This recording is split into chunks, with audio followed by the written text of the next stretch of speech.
Hello everyone, আসসালামু আলাইকুম। আমি ইঞ্জিনিয়ার মোহাম্মদ ইমরান হোসেন। আজকে আপনাদেরকে একটি এলভি প্যানেলের সম্পর্কে পরিচয় করে দেব। এলভি প্যানেল কি, এর মূল কাজ হলো, এলভি একটা ডিস্ট্রিবিউশন প্যানেলের মূল কাজ হলো 3 ফেজ পাওয়ারের যে ইনকামিং বিদ্যুৎ, এটাকে নিরাপদভাবে গ্রহণ করা, লোড অনুসারে বিদ্যুৎ বিভিন্ন লাইনে ভাগ করে দেয়া এবং ফল্ট হলে সার্কিটকে প্রোটেক্ট করা।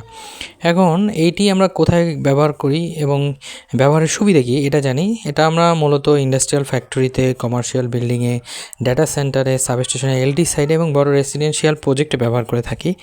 এবং এটি ব্যবহারের সুবিধা কী কী, এটি ব্যবহারের একটা এলবি প্যানেলের ব্যবহারের যে সুবিধা সেটা হচ্ছে গিয়ে নিরাপত্তাজনিত কারণে আমরা এটা ব্যবহার করতে পারি।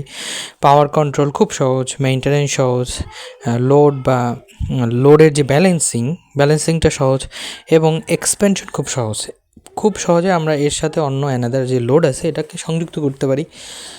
এই জন্য আমরা মূলত এলভি প্যানেল এটি ব্যবহার করে থাকি। সবাই ভালো থাকবেন, সাথে থাকবেন। আসসালামু আলাইকুম, ধন্যবাদ সকলকে।